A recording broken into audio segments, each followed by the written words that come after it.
It's weird. So that smashed my finger today.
It's interesting. I've been seeing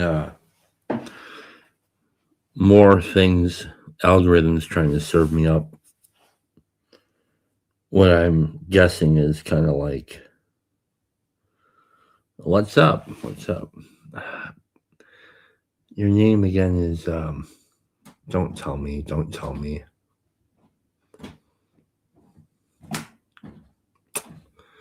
It's not Pete. It's, I know your name, but you're the guy with the beard. You were just described. You were on the video yesterday with Paul, and why am I forgetting your damn name? Brett. Yeah. Oh, I see. Are you a priest? I can't tell if you're like. I'd actually like to have you on here if you want to hop in and talk a bit. I've noticed that my algorithm is like very confused at what it should send to me. Right, I see that now.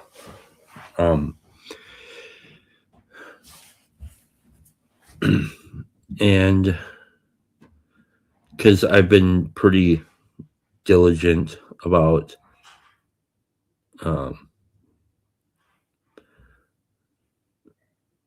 like really steering the algorithm to kind of like, what do they call that? Well, I've been pruning my algorithm because I just don't. And what's funny is like it sends me like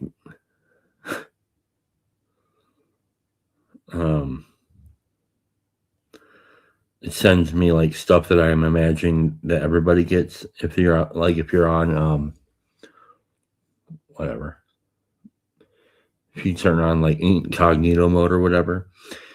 So it's stuff like man spends 60 days building a hidden bunker, wood turning, Damascus steel, blade making, knife making. This classic that I've never watched but always seems to continue pop up, which is horses peacefully farting and snoring. 29 million views. It's like I don't know. It's like this weird. Here, that's the. Well, you can't really. Oh yeah. So, you bastard. So, anyways, those seem to be kind of like these weird. You have like these videos that I've never seen, but they're always kind of like popping up, and they're like 11 years old, and they are like a couple minutes long. They seem to be kind of like these orienting videos that YouTube uses to kind of orient where to go with you. Like the drunkest person ever, this drunk guy in the gas station. Everybody's seen that before. It's hilarious. I mean, so yeah, because I don't want to watch anything that has to do with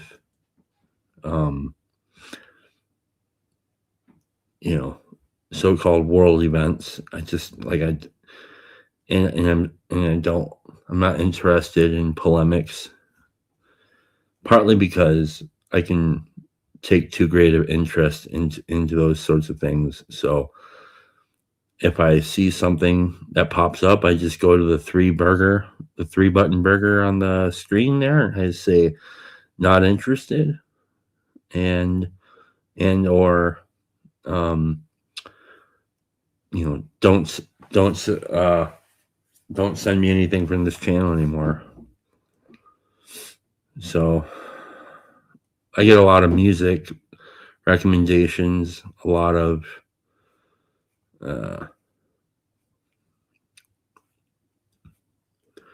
yeah. Well, let's see. We can do this. Maybe this. I don't know how well my YouTube is going. Let's see. YouTube.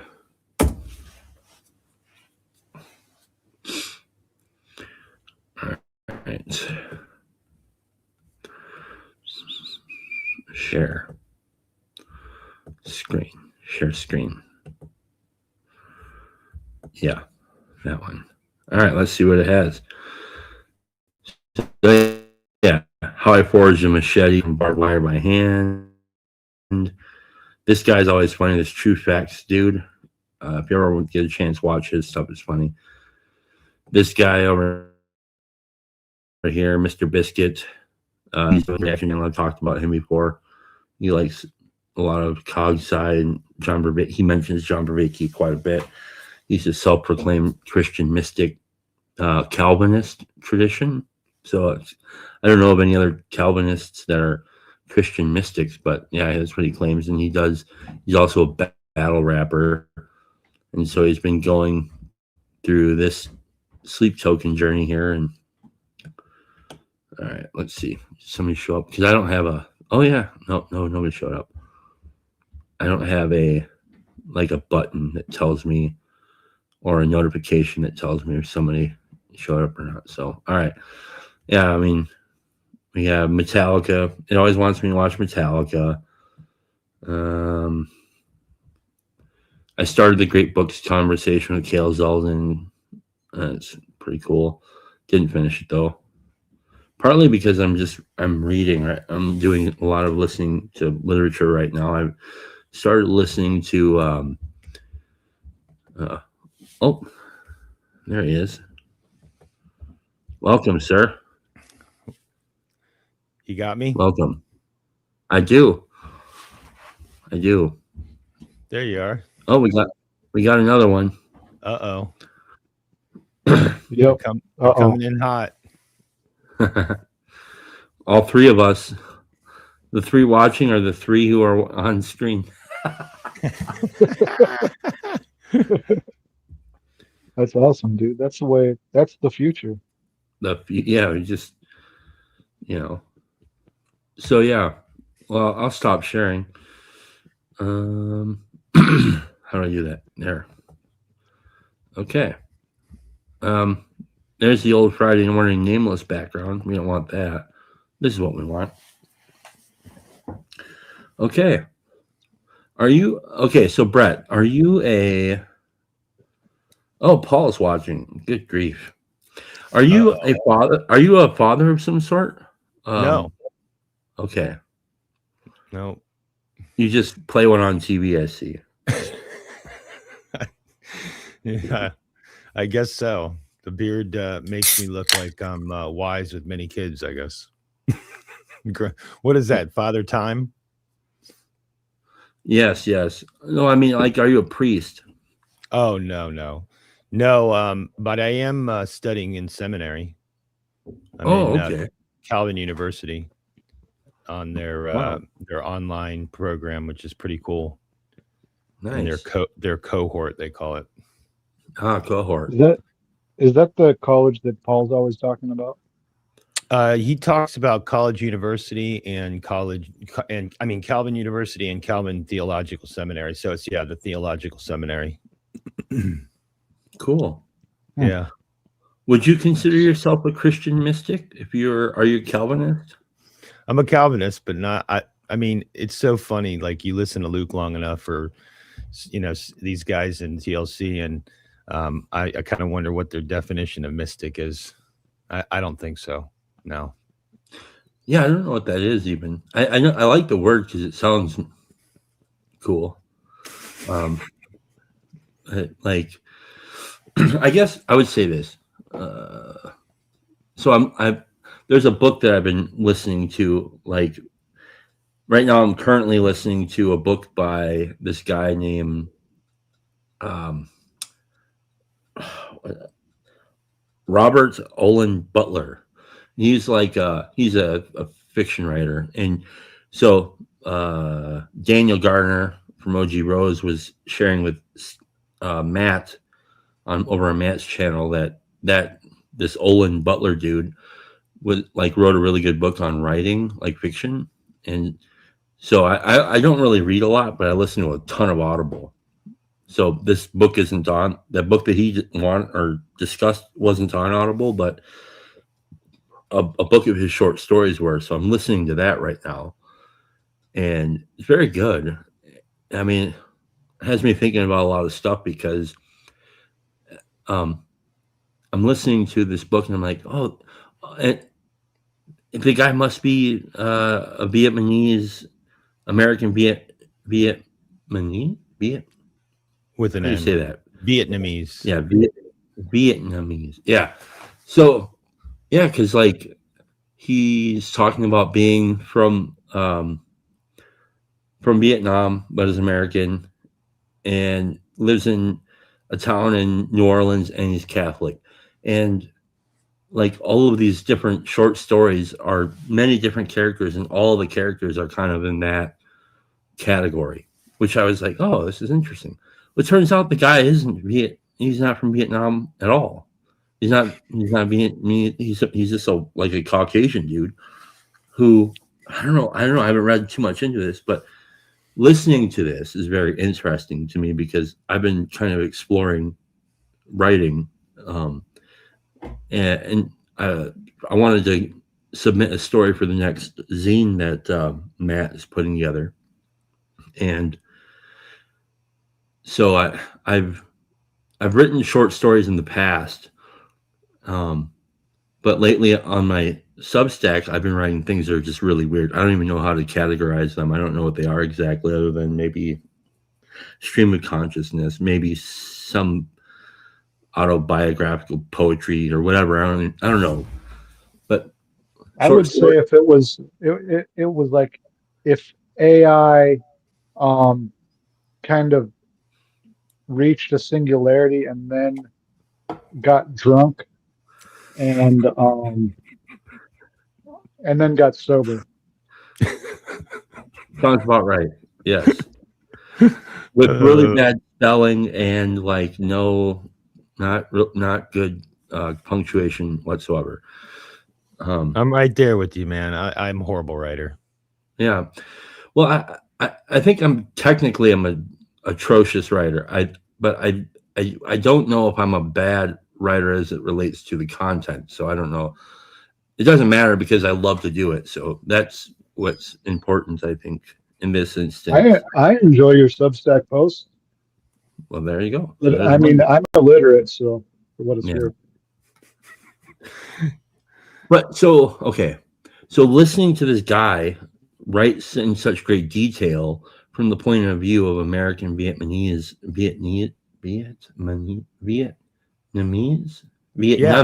Yeah. From that point of view, it's very interesting because he's so convincing. And I wonder, what is it? Because now, like the short story I'm writing, I feel like there's too much of me in the characters, And well, isn't that kind of how it is? I mean, a lot of times, even if it's subvertly.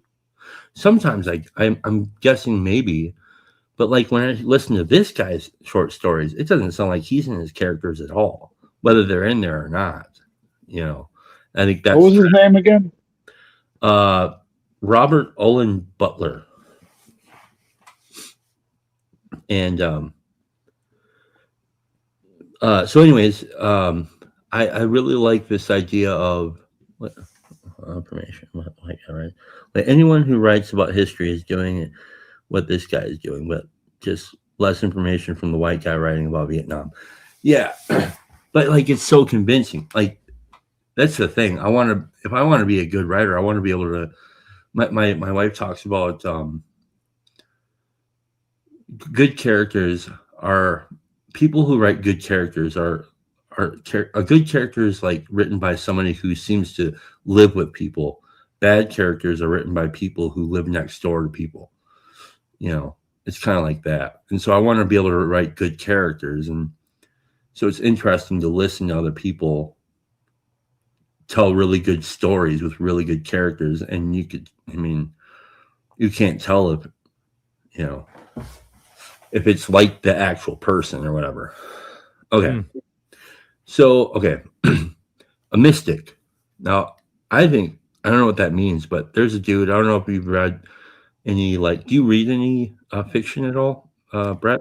Yeah. When I was, I had it's so funny the way God works. I think the way he put me into a tractor during COVID and telehandler. And, that's one of those scopy forklift things, right? Yeah. And I was, out in the middle of a field, moving stuff around for a solar company. And I drove sometimes an hour and a half to get to the job to and from. So I was devouring fiction at the time, and I got into Isaac Asimov's, which is the science fiction stuff, got into all his stuff. And then later on, when I got out of that job, I realized how much I liked audiobooks and how I was able to consume them at a much better. I was able to, it was able to embed in my brain better than when I'm reading. And so then I got into the philosophy books and stuff like that, which was kind of cool. Some of them obviously can be pretty heavy and hard to understand because I don't talk like that. But eventually, it kind of seeps in. But yeah. Okay. Yeah. I mean,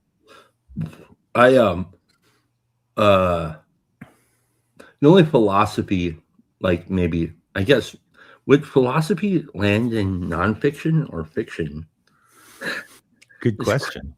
That's a weird thing. I never thought about that before. Anyways, that's fucking weird. Is it like uber esoteric poetry? Really? Theology is science fiction. Yeah, exactly. Yeah, it's funny how well, I mean, I guess it's technically the only philosophy class I took. They had me at the beginnings, and it's like you're staring at this wooden table. It's on an angle in front of a window. It's brown because it's made of wood, but you're seeing this white glare off the table. So is the table brown or is it white? It's like I'm like, what are you talking about, man? Like I felt like this was the most useless, thought experiment. But then, obviously the older I get, to realize the whole point is asking questions, continuing on with it. And that kind of helps you, I guess, in theology too, at that point. And I think a lot of people in the TLC are feel like they went too deep in philosophy. And so now all they do is ask questions and they don't get any resolution. Yeah. Yeah. So like, okay.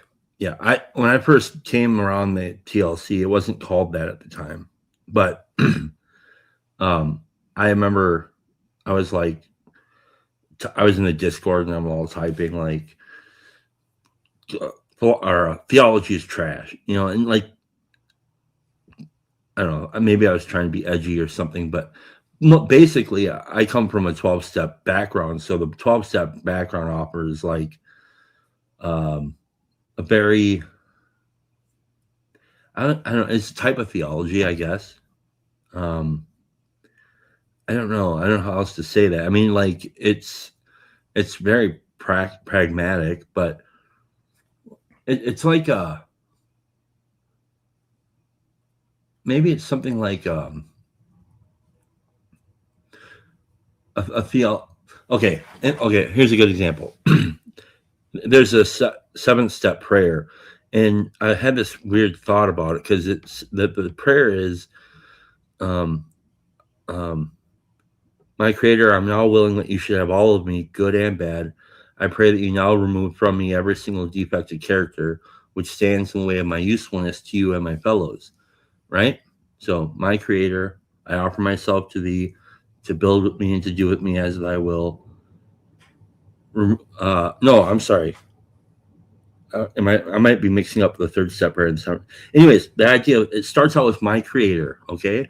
But then in the prayer, I ask God to remove those things which stand in the way of my usefulness to him and my fellows. So God is removing something from me, my Creator is removing something from me to make me. And so that's the kind of theology I think it kind of is. It's like the theology of self-abandonment to move closer to him or something like that. I don't know. And it's a theology that can be accessed by, somebody with like 1st grade education or less, and then somebody who's like maybe a philosopher. The philosopher actually might have more difficulty with it because, anyways. So but theology is like, as such, I'm afraid of it, I think, because I think it feels like vivisection to me. But I think the way that people do theology tends to be like that. I would say, I mean, it's as basic as the study of God, right? Mm-hmm. I mean, and so AA in a lot of aspects is that. Mm-hmm. I remember you were on, I forget whether it was your last one or the one before that. You were talking about, somehow we got to, it was like I don't know if it was in the hive mind, in the chat mind, hive mind, whatever, whether we were talking about the fact that it's a sanctification process, you know what I mean? It's mm-hmm. like, after I went through the 12 steps, mm-hmm. I realized this is good for everyone. You know what I mean? Like this whole process of seeing yourself in a different way and seeing other people in a different way, Yeah. and seeing your impact on them and their impact on you, and then how to react appropriately. Yeah. You know? Yeah, it's so in a public forum like this, I'll just say that I've done the 12 steps, so that's as far as I'll go with like affiliation, but it doesn't matter. I can overthink that too, but because I don't want to be publicly known for that, but not because I'm ashamed of it or anything like that, but I don't need people thinking that I'm some sort of expert. But as you can see, the self-centeredness is very alive in this one. Yeah, I don't. I think that the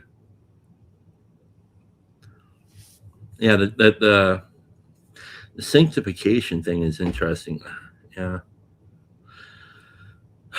Okay, so my experience with my current understanding of God is like it wasn't obtained, I guess. It wasn't something that I strove for and grasped. It was like it was placed upon me, and so that's an interesting thing. Whereas before, I was more of a seeker, like in the 12 before I became became Christian. I was more or less just like a seeker. Like there's this passage in this book. It's says the realm of the spirit is broad, roomy, all inclusive, and never exclusive for those who earnestly seek him. That to me was like, oh, so God is in there somewhere, the seeking of him. And so that was where I was basically, most of my adult life doing that through the steps. And then I had this kind of like captured by Christ moment, and basically everything kind of like turned upside down from there, as far as like a whole sense of like a new sense of peace. And then there's like a whole new category of like, how do I maintain this thing that I didn't obtain? And so that's a weird thing to think about. When you think about the big book and you think about the Bible and Christianity, you got to see the parallels. All of that stuff. Like the Sermon on the Mount, and the whole thing is very. I'm not an expert, and I'm not being self-proclaimed expert, but the research I've done in like Bill W., he was more the Christian guy, and you could tell in the big book what was going on. And then all of a sudden there was this little bit of veil that was put over it. And I think that was more Dr. Bob, because he wanted it to be accessible to everybody without the Christian barrier, without that being a sticking point. And that's where the whole God of your own understanding came from. Well, kind of switched around, actually. Yeah, you got a little backwards. But I'm sorry. What did I say, Bill? Doesn't matter. Right. It doesn't matter. You get my point. No. Yeah. Yes, I do. I do. Yeah. But yeah, I think it was like I think it was like, because Bob was very he was the guy that was like taking guys like basically, from my understanding, the early meetings were all like out of the Book of James and stuff like this. And when they didn't have an AA book, they didn't really have a program that was well defined or anything like this. But it was like they had a willingness and an earnestness, and they were excited about something that they tripped over. That was really exciting. Like, wow, there's like this method, so a type of method, I guess, a way to surrender, I think, which is an interesting way as far as methods go. Because I don't know what Methodists are or anything like this, but like to have kind of a method that puts you in a position to be surrendered so that some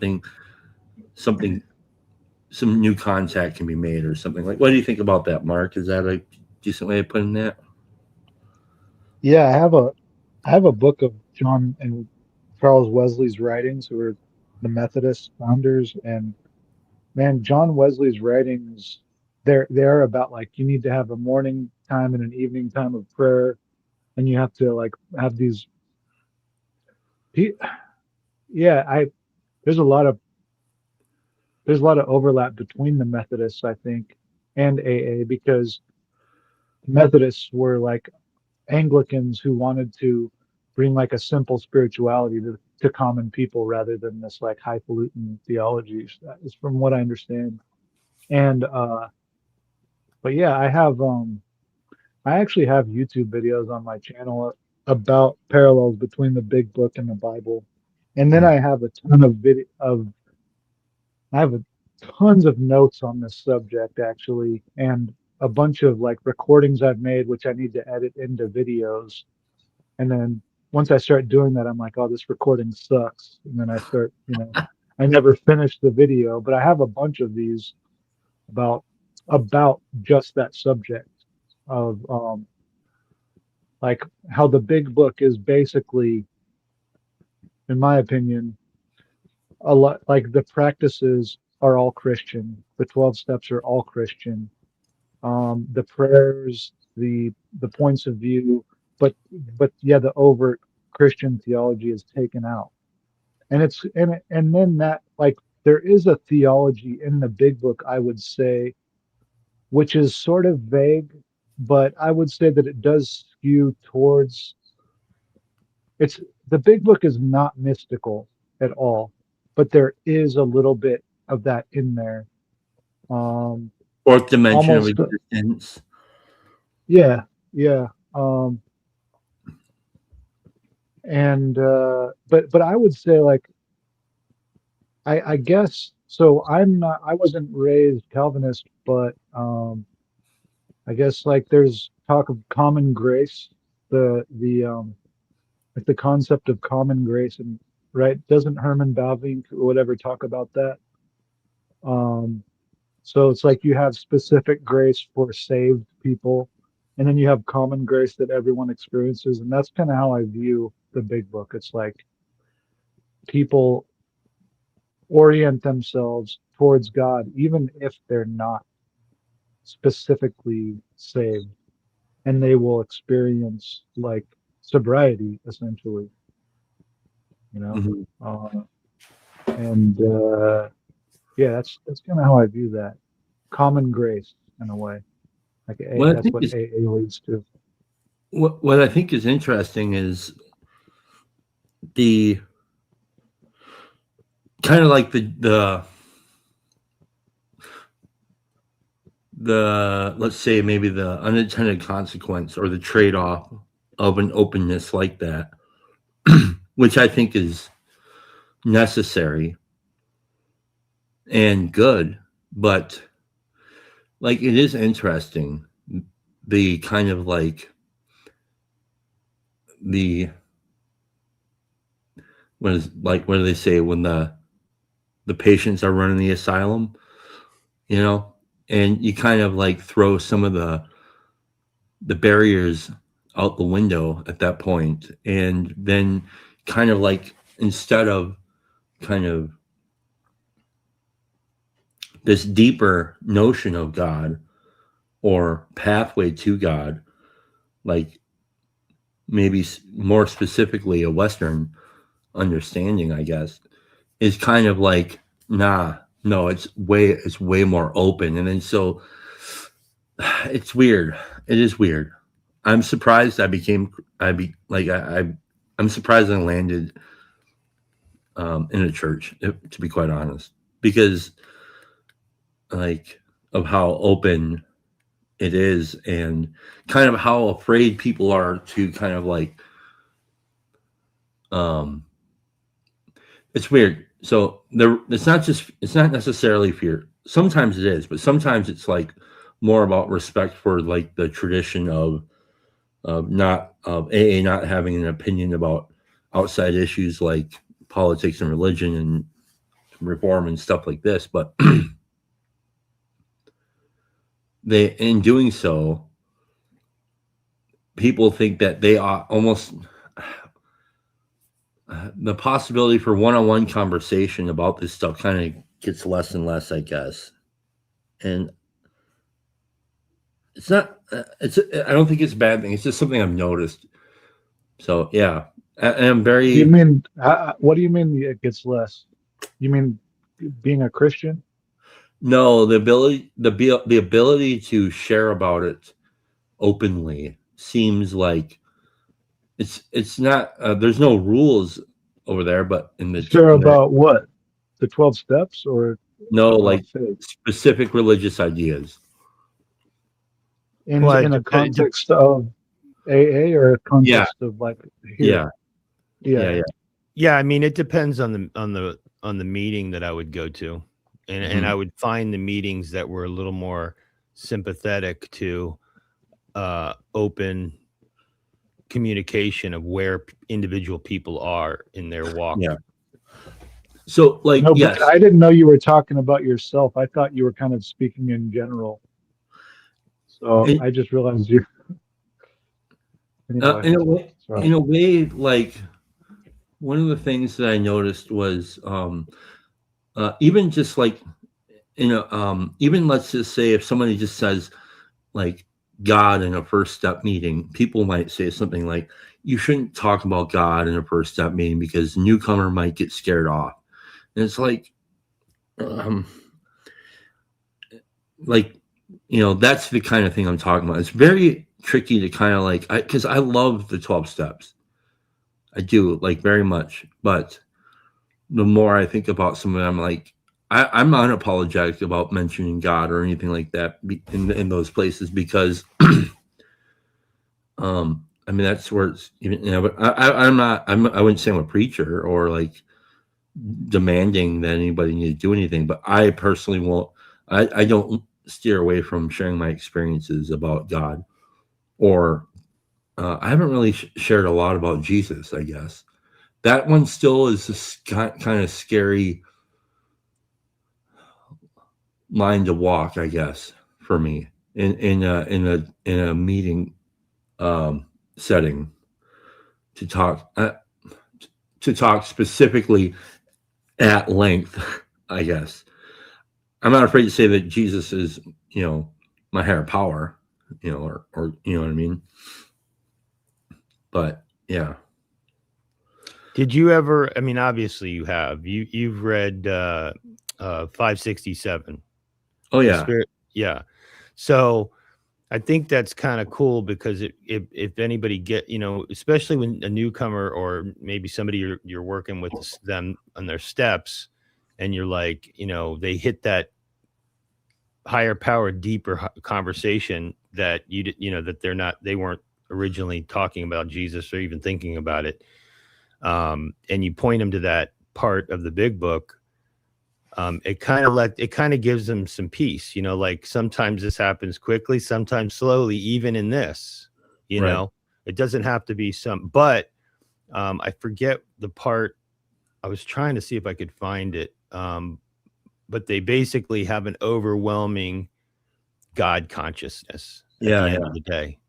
And I like that. I like being able to, drive. I had a guy that was, it's, talking about your fear. I had a guy so when I first got sober, I had parents that went through AA and they had just started to celebrate recovery. You heard of that? Yeah. Okay. I've never been to one, but yeah. It's cool. So I go to one. Yeah. So they did that once a week, but then of course I'm doing 90 and 90. So I'm hammering an AA meeting every day. I have that as one of my meetings on one of the days of the week. And the one guy that was one of the leaders when I was first there, he got into a lot of trouble because he would force AA literature at a celebrate recovery, which is a no-no if you follow their criteria. And it's also the reverse. He would force Jesus groups, which got him kicked out of his inner group. He ran a meeting, and his meeting was unabashed Jesus. Mm. And so this meeting was, and so anyway, it was like, and my mom and dad used to say to me, I'd be like, what's the problem with that? I mean, there's benefits of 12 steps, and why, they use them in celebrate recovery. Why is that a big deal? They obviously recommend going to AA meetings outside of here, because you can't go to this every day like you can AA. Mhm. And she's like, my mom goes, it's an authority thing. He deliberately is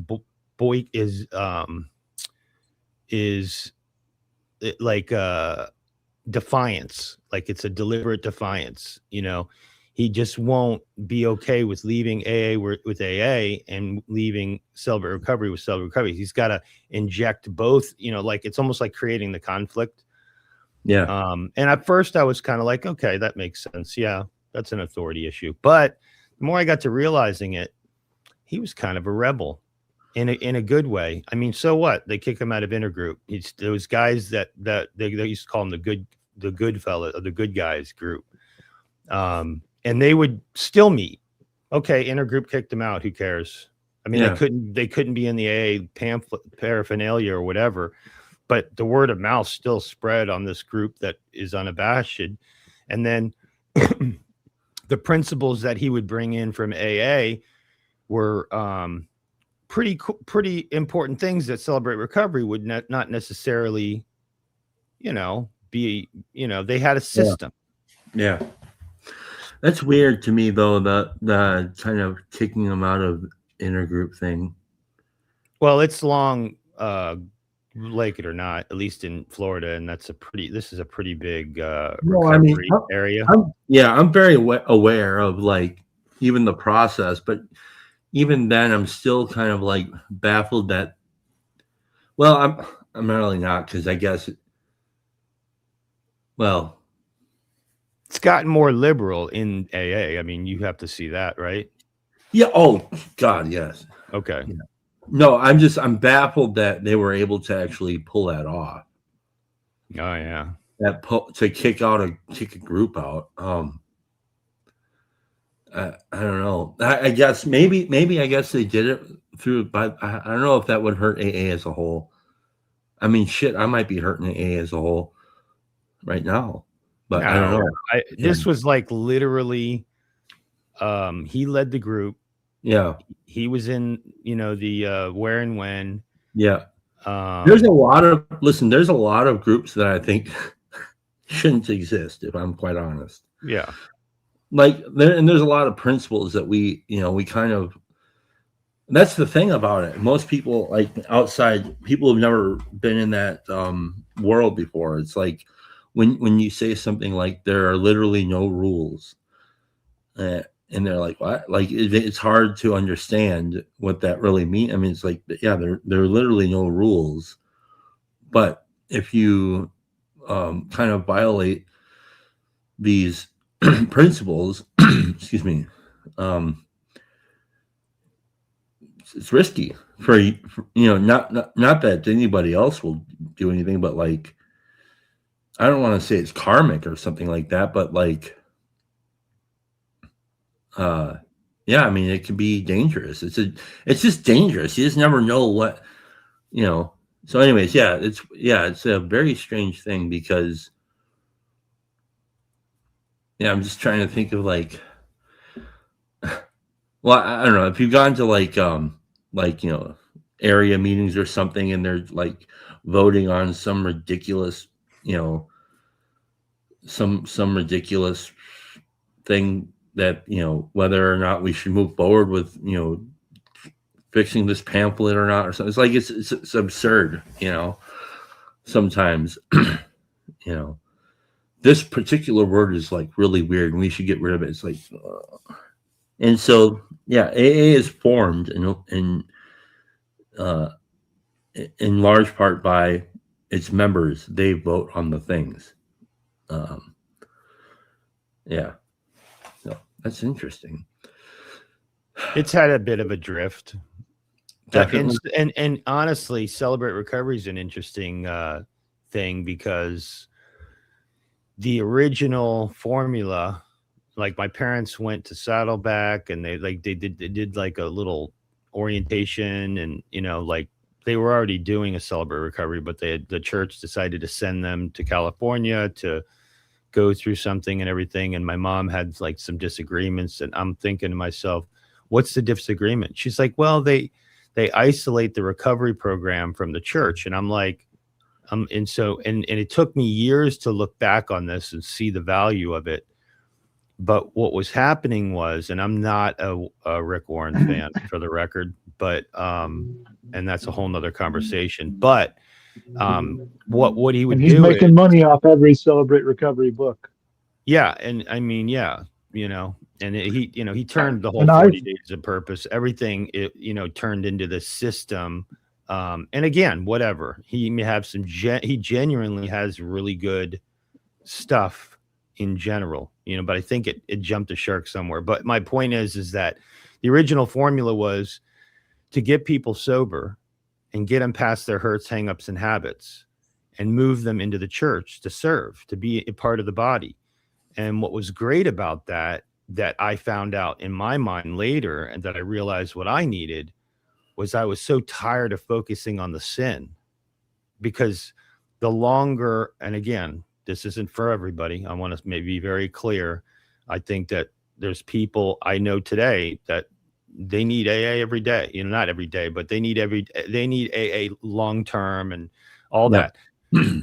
For me, I had moved to the point where I'd been sober enough years now that I mean, it's not that I gave back, I did that sort of thing, but eventually I kind of wanted to focus on God. I wanted to be facing that direction. Now, it didn't mean I couldn't serve in other capacities, even with recovering alcoholics. But the point is that my focus wasn't on going to a meeting and talking about the desire to drink or listening to the desire to drink all the time anymore. Like I was like, okay, I'd like to focus on something else and talk about something else. And so for me, it kind of graduated to the church, right? And so then I got to focus on God. I got to focus on the Bible, and I got to focus on the people in the body of the church, and learn different people that didn't have a problem like I had. And I'm not, again, there's nothing wrong with people like me, I don't think, but No. you know what I mean? It assimilated me more with the bigger body, and taking the world as it is, not as I would have it, right? Yes, that's the second part of the Serenity Prayer. Yeah. Which nobody wants to read. Yeah. But yeah. There's an interesting thing that happened that, sorry, Mark, I want to say something quick, man. I'd love to hear more about, because Mark is very into the he's a lot more well versed in the two different worlds of the 12-step AA and then the Celebrate Recovery. I've never done Celebrate Recovery, but I have an opinion about it. The thing is like what I think the original 12-step model, I think, is what's so powerful about it is that it strips me of all my assumptions if I'm really willing to let that happen. Even my assumptions about God, whether they be good or bad, right? It says, like, it asks me to lay aside what I think, right? And not necessarily throw it out, but just set it aside and try this other thing so that I can have a new experience. And whereas I think the Celebrate Recovery model says, no, this is your higher power. And so I'm already coming into it with something that I don't have to let go. Well, what if you have to let go of your understanding of Jesus, right? Yeah. And so I think that's the important thing. And then so what happened with me is, like I said, I was doing 12-step stuff for like 10 years before I became Christian. And then and now and the weird thing is before I didn't have any kind of like I didn't have like any kind of hangups about the God of people's own understanding. Like people who talk about crystals and whatever. Like the doorknob or wherever. I don't give a shit. It's cool, man. I don't care. Whatever you want, dude. Whatever you can, whatever you're willing to work with, you know. And I still feel that way. But there's an added thing today where it's like, in the back of my mind, I have an opinion about their understanding of God now, whereas before I didn't. Unless you're a Christian. Now, if you're a Christian and before I was Christian, I would definitely have opinions about if somebody said my higher power, who I call Jesus, all that stuff, it would make me annoyed. But so now it's kind of the opposite, and the other thing is the longer I've been in the church, the more difficulty I've had with kind of like the like a real connection to my fellows and thus to God. Like it's weird. It's hard to explain this because like I almost feel like I find it a lot easier to rest on my laurels as a Christian. And my earnest. What do you mean by that? Like, you mean self-sufficient wise, or? Yeah, there's kind of like this like there's the security that I have, but which is good, but that in that security, I don't have this sense of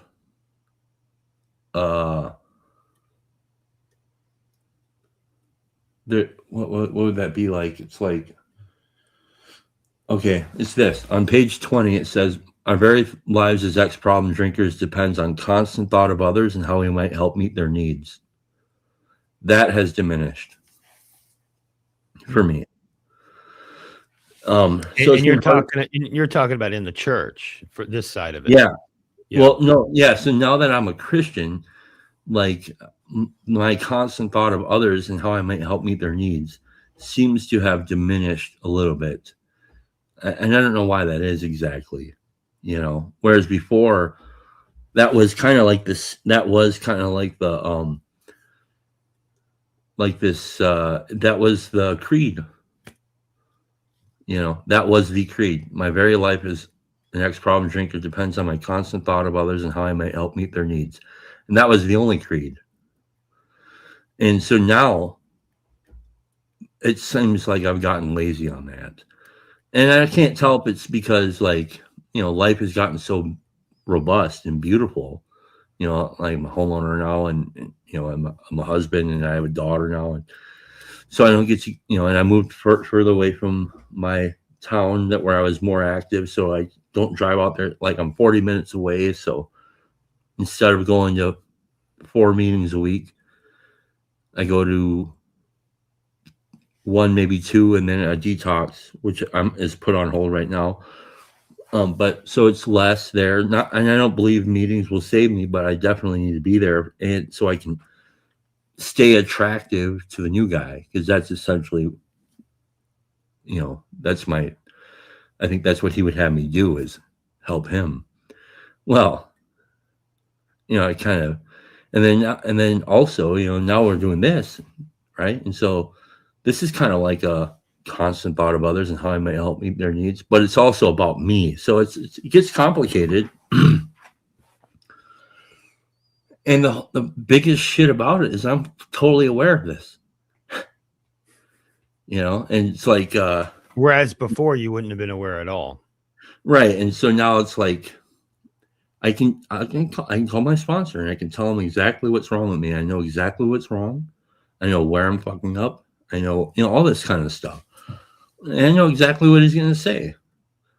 So it's a lack of humility, all this kind of stuff. And I'm not in a really shitty spot or anything like that. I'm not saying that at all. But what do I know? Maybe I am and I don't know it.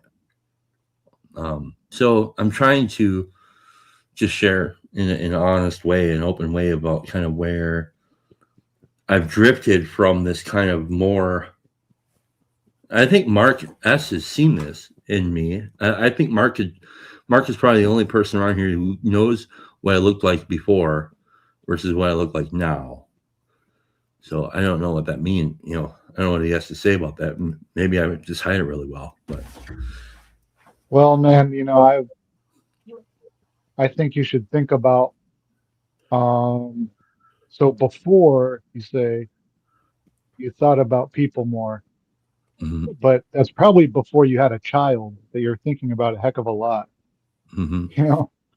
yeah, And so that might have something to do with it, which is a good thing, mhm, you know? yeah. And yeah, just that's what I think about that. And I mean, yeah, Well, I think that's true. I mean, there is something to that, but I also know my inner life really well. So, like, I know even this was going on before even she came along. My daughter came along. So, the earnestness is not as alive as it once was. So, I had a 10-year honeymoon period basically, and now I'm in like 3 years removed from a more robust honeymoon period. But it is what it is. I'm not think it's just the seasons thing. Yeah, that's what I think. And I mean, I don't know. I mean, I've gone through some ebbs and flows, and I think that with the ebbs and flows, you know, I've been blessed to been spared from a relapse. Doesn't mean I'm any farther away than anyone else, but um I was going to ask you about that since it was about 10 years. You said like I would watch guys in the program and I would think I am I am so blessed that I have my higher power, that I have Jesus, Hmm. because I'm watching these guys holding on for dear life, coming in angry. And listen, I was that before, and I'm not that now. Hmm. And I don't know why that is. I mean, at the time, I just knew that because I was following Jesus, because I was doing church a couple times a week, and I was doing Celebrate Recovery. So there were three other, churchish things going on in addition to my meetings every day. And for me, my sobriety process was not hard. And I've Hmm. tried before, and it was not successful, but this was different. Hmm. And I had literally surrendered, like Yeah. legitimately surrendered. And Yeah. I think that I think I mean, it sounds to me like, you've got a lot of humility in it. You're not, I mean, yeah, you could be the world's best actor and say all the right things. And, the longer we were in the rooms, you know the words to say. But at the end of the day, that's not what I'm hearing. I mean, Right. I understand, what's going on deep inside of you and all that, and you're always on guard of the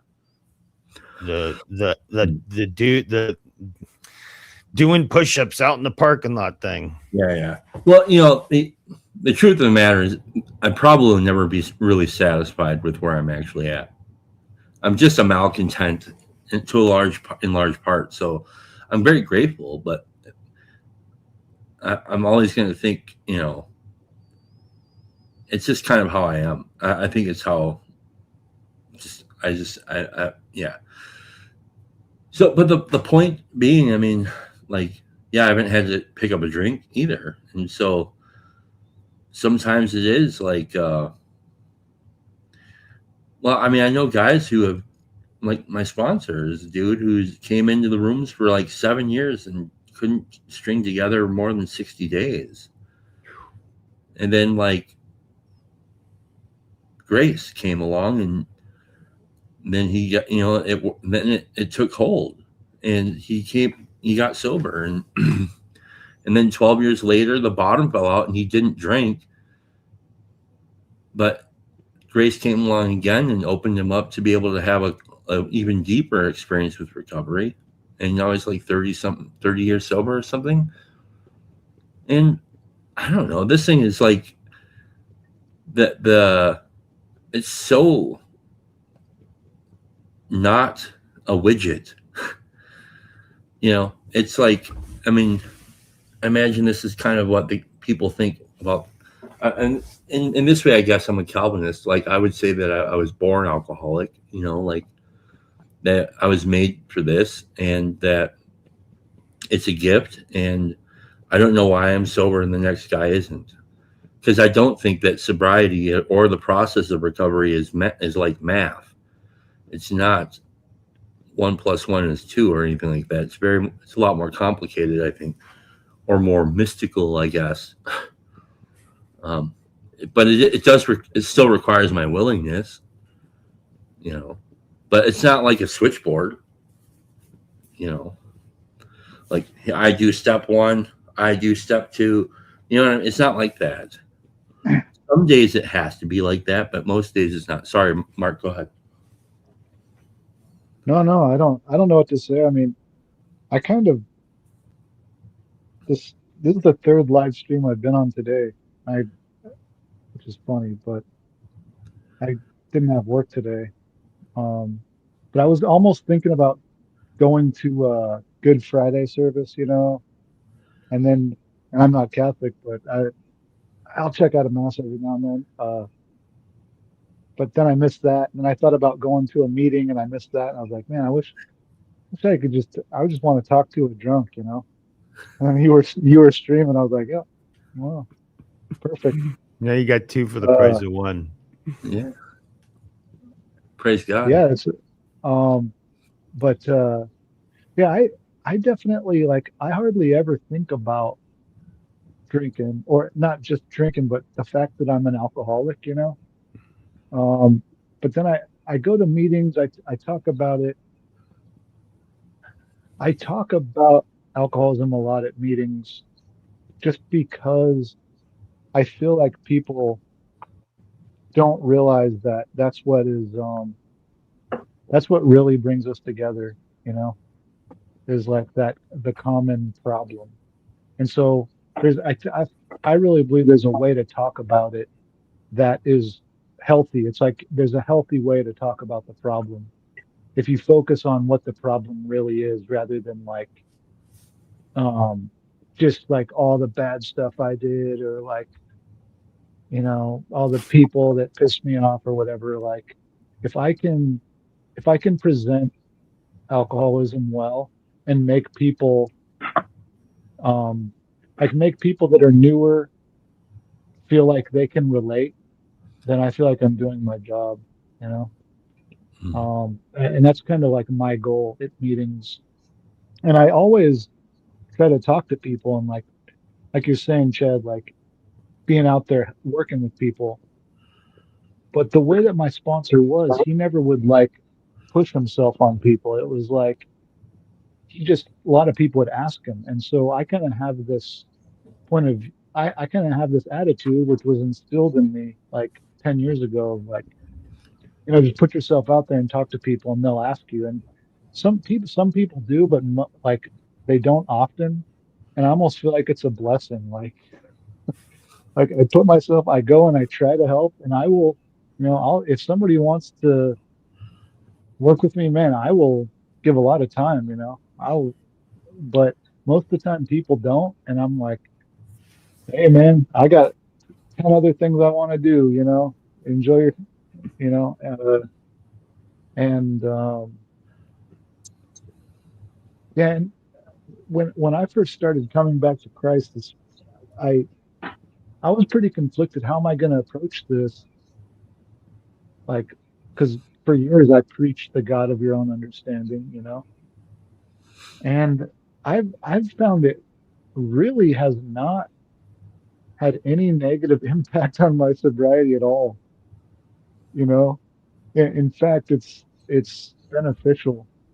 And I don't go preaching in meetings just because I respect the forum and I also don't cast my pearls before swine. I've seen people that go in and try to preach the gospel in an AA meeting and it just pisses them off, you know. Like they get a resentment, And like just a couple weeks ago in our meeting, a guy was like saying, "What you guys got to do is read Romans chapter 7."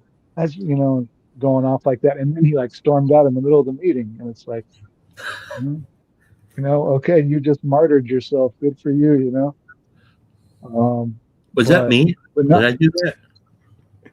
no, uh, not Hey, that Tim. time. How's it going, Tim? But Hey, what's up, Tim? hey, Mark. But no, it hasn't actually affected my relationship with AA at all. I found that nobody cares really, as long as I don't push it on people, you know. And why should I? That's not what they're there for. I wouldn't push it on them there any more than I would at my job. But I'll Jesus juke anybody any day. Once the topic comes up. But yeah, like I actually found a really cool Celebrate Recovery group where it's like a couple of the guys did steps in AA, and so they're kind of solid with the steps. And and the thing I like about it is at the end of the meeting, we'll just pray. We'll pray for everybody's stuff and real specifically, as specific as we can. And that's something you don't really have in AA, because everybody, and that's been a really positive thing. I feel like that was the providence of God because it's right by my house. It's kind of like a sister to my denomination. It's like really connected, so it's also like very similar theology, and and it's just like a pretty solid little group. And we were almost, and now one of the members suggested we like go take food to these homeless encampments and talk to them. It's like, dude, that's awesome. That's a great idea. Probably will never do it, but um, yeah. But yeah, like I got some Celebrate Recovery literature, and I am not a recovery basher. I'm not trying to bash anybody's program that works for them, whatever. But it's just pretty weak. The Celebrate Recovery stuff. It's like Yeah. it's I mean, just I haven't done it. I haven't gone through with it, but also at the same time when I read it, I'm like, I don't want to. It's like squishy and self-helpy kind of, rather than AA, which is like, no, my problems are of my own making. I'm selfish and self-centered. That's the crux of the problem. And there it's like, well, let's get down to your hang-ups and traumas and, coping mechanisms and all these things. Well, it's And hard. It's hard because they're trying to incorporate all of the addictions, all the hurts, hangups, and habits. So it's they're trying to be helpful. They're trying to bring the 12 steps outside of the rooms, and you know how we always say, not everyone needs it, but everyone can benefit from it. So it seems like that's the idea, and lining up scripture with the steps is pretty cool. I think, don't you? yeah, and I mean, you can really go deep with that. Mhm. Like I could go off on this subject. I mean, like I'll just so it's like step 2 and 3, like when Moses is on the mountain and he asks to see God, and God says merciful, gracious, slow to anger, so on, and full of steadfast love, forgiving it. And so it's like Moses, and that's like the second step. We just open our mind to maybe there's a God. And I love that description because for me, like in the Bible, the that's like the first personal self-description of God. So like in the book of Genesis, you have the creator God, and he helps out his patriarchs and everybody, but there's not like a description of the character of God per se. But then, and I could be wrong. This is just me being a nerd, but in Exodus, when Moses first he asked, who should I say sent me? tell him I am. So you have just the background, like the nature. It's not really a personal nature. It's more of like an essence of God, like just the I am. And then the second time he tells Moses, like, I'm loving, I'm patient, merciful, forgiving. And it's like all these wonderful qualities. And I feel like that's the second step, just opening your mind to like forget all the theology, forget all the beliefs and everything. Just God is loving and merciful, and just that's who he is, you know?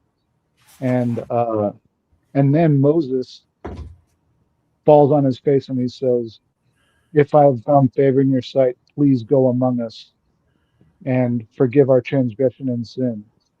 And and so he's taking step 3 right there. He's like, okay, go among us. And it's like the same thing. You know, I offer myself to thee to build with me, so on and so on. So like Moses takes step 2 and 3 right there. And yeah, I mean, I'm just I don't know. I should write a recovery book, you know. But So was the 10 Commandments his fourth step then, or yeah, I mean, it could be. That's maybe a good the point. filter that you, or the prism that you see yourself Yeah. through. Yeah. Hey Tim. Well, oh yeah, sorry, yeah. What's up? is there anything you'd like to share? Some stuff came up for me as you were talking, and I apologize. I'm not sure I've heard all of it, but it sounded like, you know, the key of the song that you were singing was dissatisfaction, and you know, if we sort of play with the semantics of that word, you know, there's desire in there. There's, you know, like you said, malcontent, or if we sort of reduced it and distilled it, it's some kind of pain, some kind of discomfort, and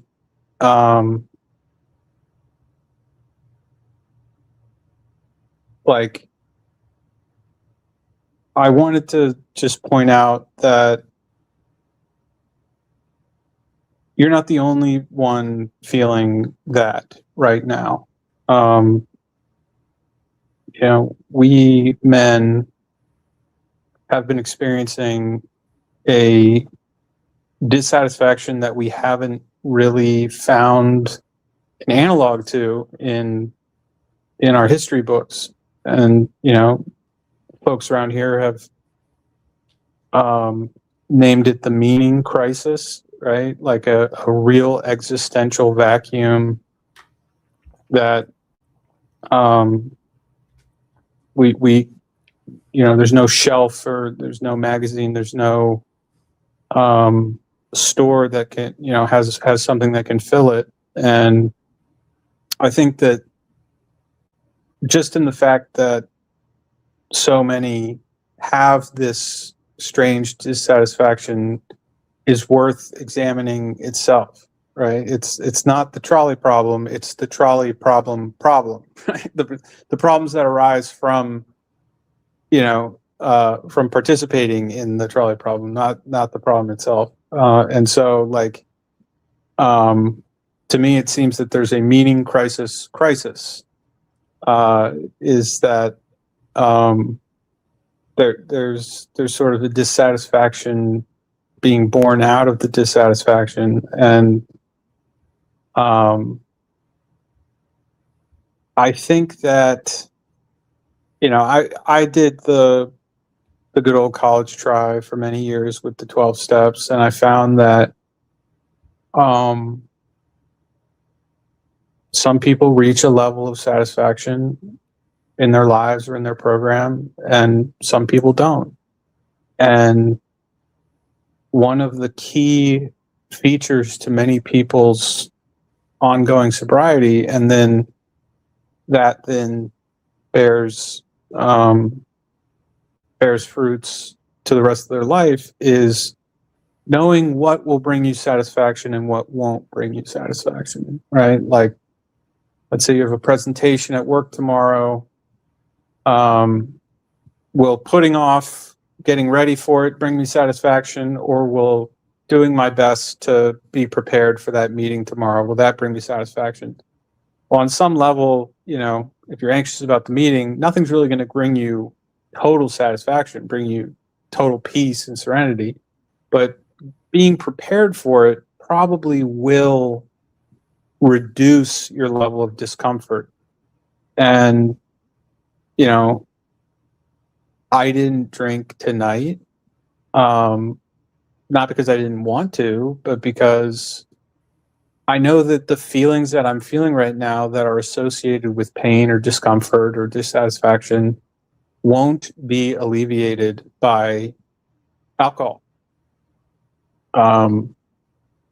And there's many reasons that I believe that.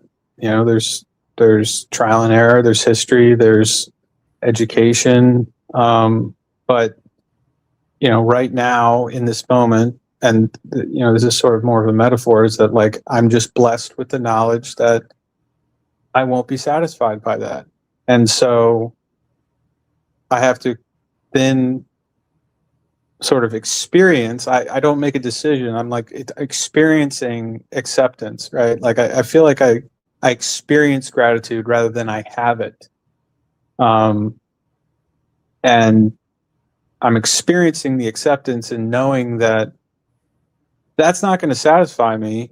And that was kind of the best thing that I had in mind, you know. I tried making some music, that didn't do it. I tried eating a little dinner, that didn't do it. I tried looking at rocks under my microscope, that did it for like a couple seconds. And now I'm here on this live stream, you know, just sort of biding my time before the the tooth fairy visits. And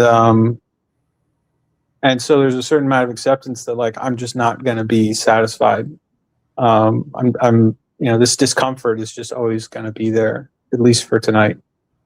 And so, like, you know, you laid out a interesting inventory of, like, you know, you have shelter, you have a job, you know, you have your body, you have your wife and your kid, and you have friends. And I'm guessing if you went up to the fridge and you open it up, there'd be food in there. Turn on the faucet, water's going to come out. Flush your toilet, you know, it'll take your problem away. And, like, sometimes that's just enough, you know. Like, yeah, maybe you could be doing better, but you also could be doing a lot worse. And that's, you know, you sort of did your duty for the day. And, you know, maybe the opportunity will present itself to help a sick and suffering alcoholic or brother in Christ tomorrow. But, you know, I'd say, well done, brother, you know, rest easy. Because, like, when I look at a squirrel in a tree, like, what is it that makes it want to get another nut? It's already buried 150 nuts today. Like, why does it need to go looking for the 150 first? Well, on some level, it's some amount of discontent, right? It's some God-given discontent inside of it, and thank God that it's been given this unease, because that's how we have forests, right? And the last thing I'll say is, like, Edison didn't invent the light bulb. He invented the tungsten light bulb. But, you know, this example gets used, 4,000 times a day. But, like, you know, he didn't stop when cotton burned up, and he didn't stop when hydrogen didn't work, and he didn't stop when aluminum or steel didn't light up. But when tungsten did, you know, boom, we have the tungsten light bulb. And if people were satisfied with gas, they would have no need to adopt the light bulb. But it was a little bit better, and but still that that dissatisfaction continued, and now we have LEDs and halogen and sodium halide, and we have other lighting systems that have so many other applications, right? We have UV lights that can sterilize medical equipment and give birth to new children, to stave off the shadow of child death during birth, right? And so thank goodness that we have that dissatisfaction, and we go looking for that next nut. And because new beautiful things can be found and born, if you just look for that next nut.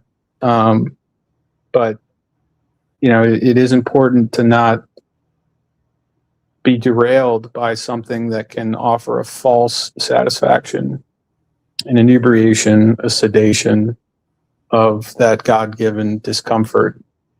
And right now you are inventing a new technology, right? A technology that was lost. You are reinventing the human family. And a lot of people for the past 20, 30 years have been pretty satisfied with the piss poor state of the human family.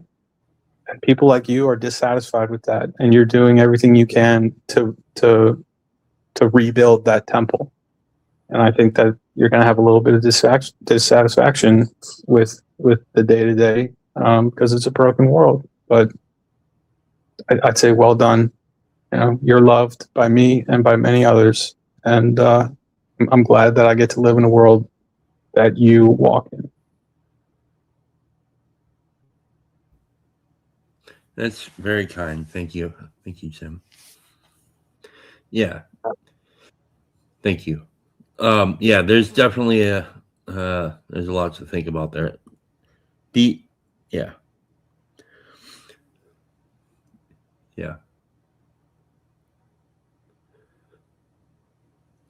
Yeah, so my takeaway on that thing is like the malcontentment that I have, it is an indication that I should. I'm not in tremendous fear about it. It's just something I know about me. So that's the thing. It's like I think if I remember, like trying to think back to like the first couple of years of sobriety, like I can't even really remember a lot of it. Hey, thanks, Mark, for coming in and spending time with us. Yeah, the first couple of years, like I would hear people in the rooms talk about how I remember my first couple of years of sobriety, and I think I don't fucking remember my first couple of years of sobriety. I don't. I remember being fucking batshit. I remember that. I remember having like just being kind of bonkers in a lot of ways. And so the transformation is massive. But like as you go along, the point that I was bringing up with the being malcontent is that since I've become a member of a church, and and since I've had this captured by Christ moment, it's like the temptation to lean on the church alone is probably an unsatisfying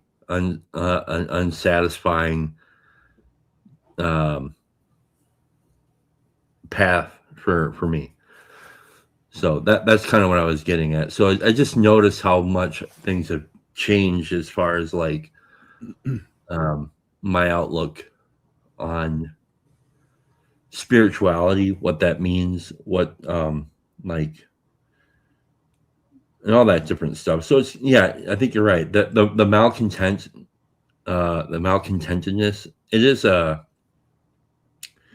it's an indicator of to pay attention, I guess, So yeah, because I think sometimes we like I had a guy call me last night, and the temptation to try and give him some sort of answer to his problem that I can't fucking solve. And like, I don't know what to do, man. I don't know what to tell them, and that's kind of like where I'm at sometimes in my own situations. Like, I don't, like you said, I'm just going to be discontent for the moment. It is what it is. That's how I am sometimes. I've been able to make peace with that. I think so. This week I'll be going to meet with a doctor because I have gone a long time on this path and have had a lot of have a very full life that I very much am grateful for.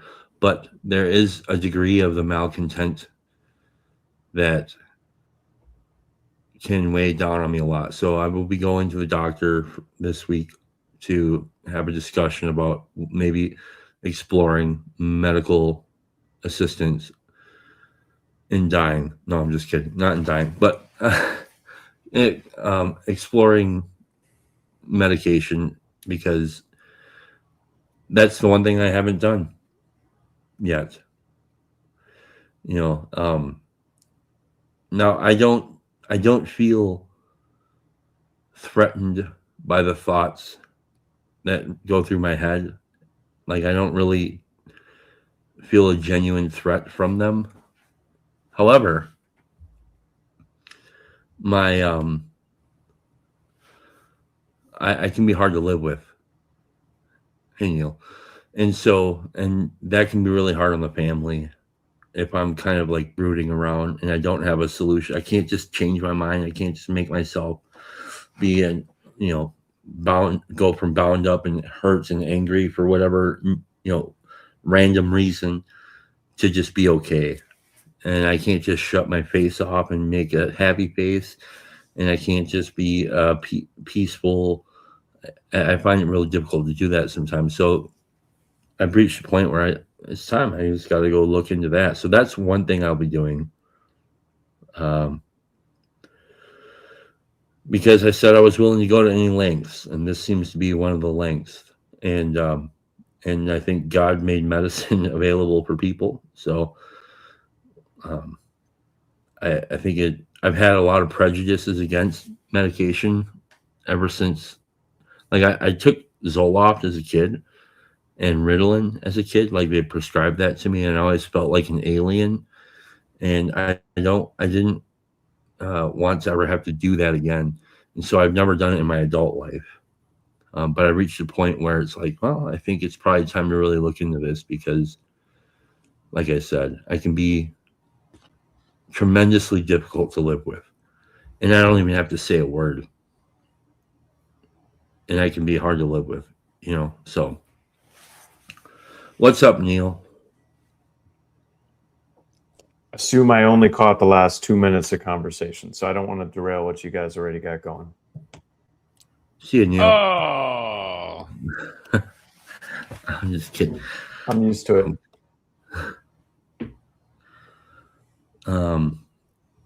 So yeah, no, but I really appreciate. I believe you, Tim. Like, I know this is true, and like that's why I liked how you talked about gratitude. That's kind of how I experience gratitude as well. It's often the best. I think the best kind of like the best way to kind of, for me, the quickest route for me to believe that I'm grateful is to express gratitude by service, I guess, or loving others, or being grateful is doing grateful. You know what I mean? It's like more of a verb than a description of how I feel, because I have to still give even if I don't feel it.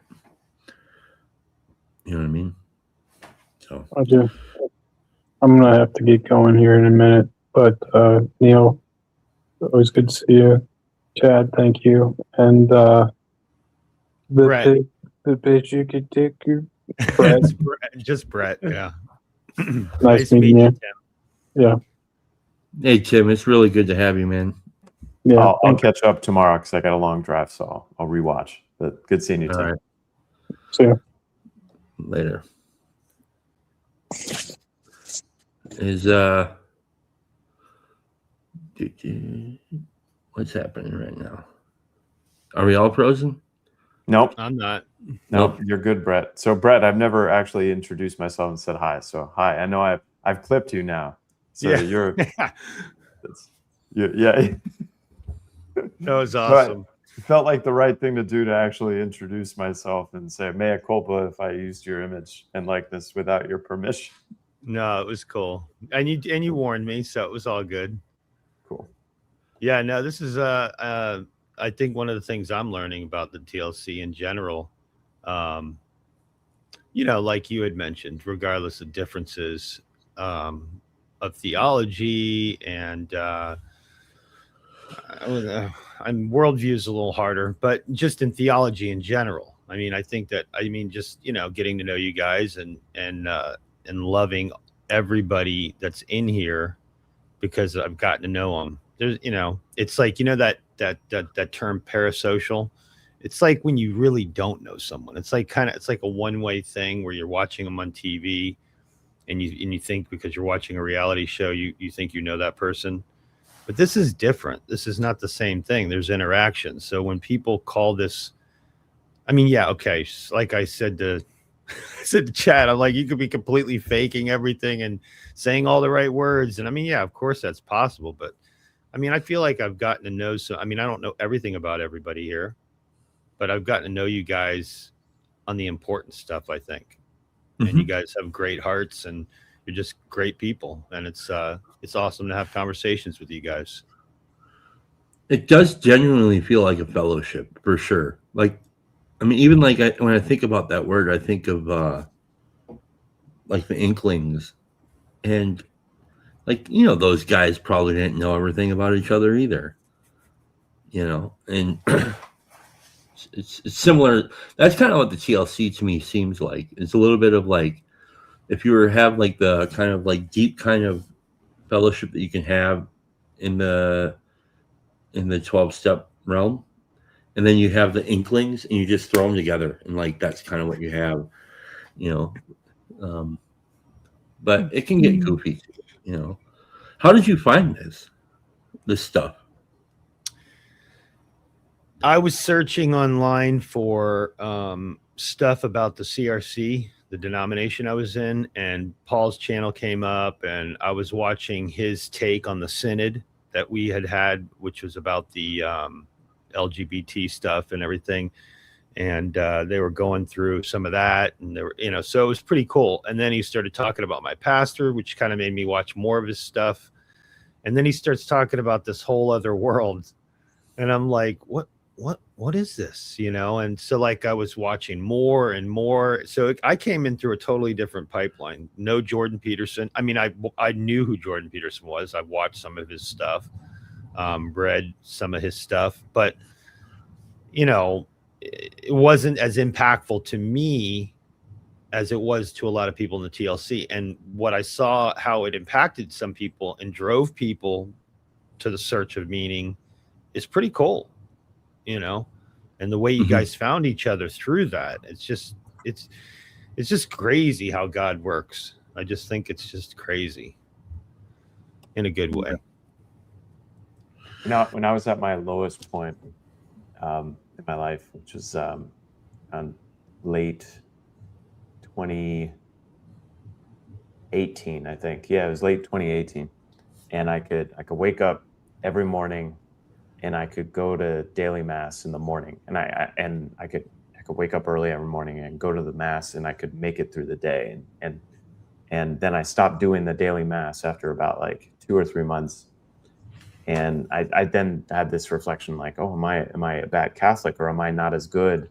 And then I had the realization, oh, God made the Sabbath for man, not man for the Sabbath. And God made the Mass for man and man for the Sabbath. And, related to TLC, most people that come into this space, they're figuring something out, processing something. And this is me too, same thing. They're figuring something out, they're processing something, want other people to figure it out with or discuss, and then once they figure it out or reach whatever equilibrium they need, and go back to their normal day-to-day lives, and they leave us, and that's fine, and that's good. It's like a desert stopover, it's the oasis, so to grab a drink and then you move on. But I think for some of us, like for me, in my day-to-day life, I have not found people. I'm very picky with friendships. Like, I'm very picky, except the problem is in this space, there's like many people that like exceed my bar for friendship.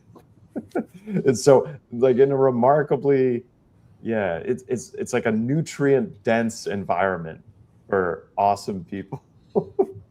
And so I can't, including the guy next to you, who's just about as authentic a person on the screen as you'll ever find in person. He'll be back. He's got a childish heart, but he's also got a wonderful finger that he didn't skewer with a Phillips head screwdriver. Yeah. See, He was showing it off from the beginning. You know what's funny about that? I just took my Band-Aid off. It's on the same finger. I don't know if you can see it. I literally sliced right under the fingernail.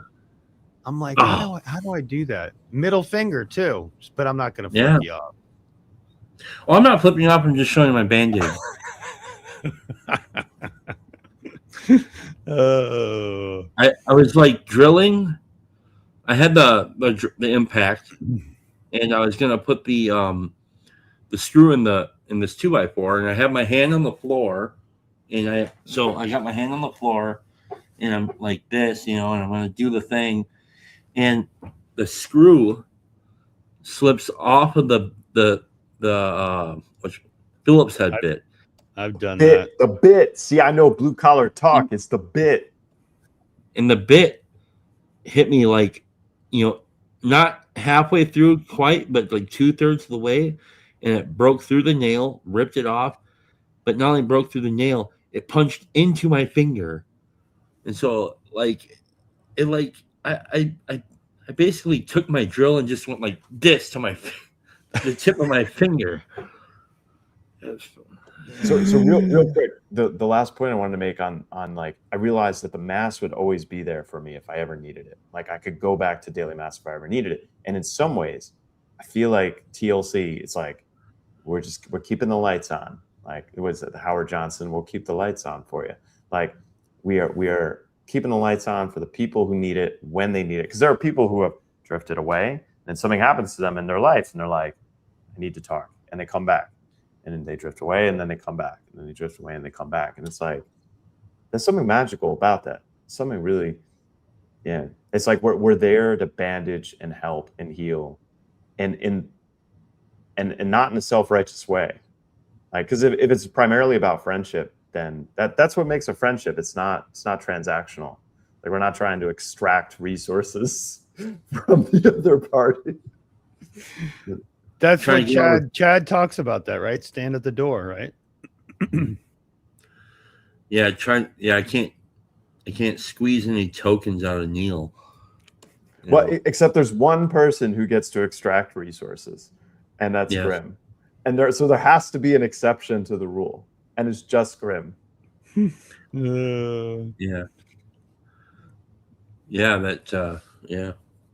It's weird to feel compelled to buy a cup of coffee. It's so weird. Grim is like the guy on the outskirts of the rich man's house where the dogs are coming to lick his wounds, and it's like we get to like help that guy. It's like, okay, he's always been on the outskirts, a liminal figure, and we get to help him.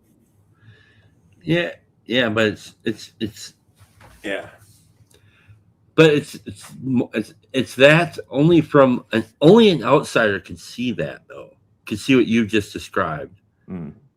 But if you're inside, you see that that's just not true. Yeah, that's true. You're right. He's more. He's more than that. Yeah, he's cool. What questions do you have, Brett? Yeah, I really don't. I mean, I really don't have any. I like, it's funny because when I got into, when I started taking seminary classes, I wasn't in seminary yet. I was kind of auditing. I was like, oh, this is cool. I devoured content online, trustworthy content, not insanity. And then I wanted more. And then I happened to have this professor or doctor end up at my church, and he was from Westminster. He had studied, at some, I'm not going to name the colleges, but, he'd been around, and it was pretty awesome. And I'm like, God sent this guy to me, man. This is awesome. And so I plugged in with him. I thought I found my people. And the same thing with this. It's like some of the people that the conversations that we're having, even if I disagree, they want to have the conversation. And it's like, you find your people. So it's like Luke talks all the time about, I can't talk to my family about this stuff. They're like, I've got an hour I spend with my parents every day when I get home from work. I'll go over to their back patio. I'll go hang out with them. And after, I don't know, maybe an hour, somehow the conversation gets into theology, and they're like, okay, I'm going to bed. So that's kind of, so this is cool. Sometimes I have the experience where I like try to talk with my wife about stuff, and she's really good about, like, sometimes I wish she was doing this stuff because she's very bright.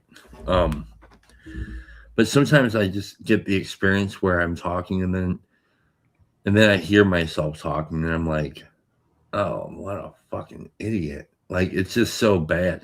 Like, but with you guys, I don't feel like an idiot. I feel like it's okay to be an idiot. It's like, it's kind of actually reminds me of being like when I was a barfly, well, I'm not spilling your drinks or doing other dumb shit, but then sometimes I get some real genuine opportunities to really connect with people in a powerful way.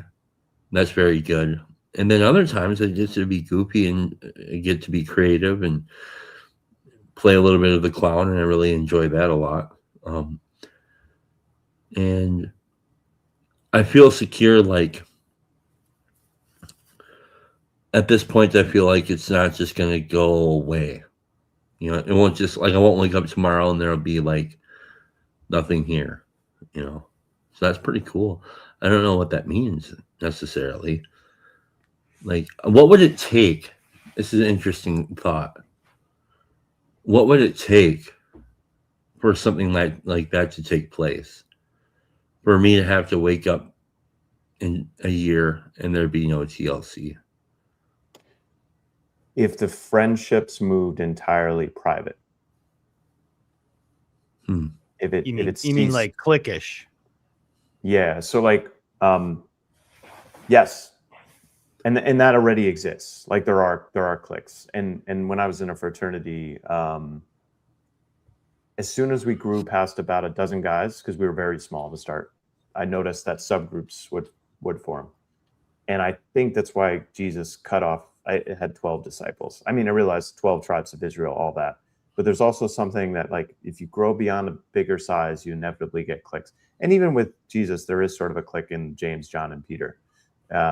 But it's a hierarchical clique, whereas within TLC, because there's no defined hierarchy, which is also its superpower, you get cliques.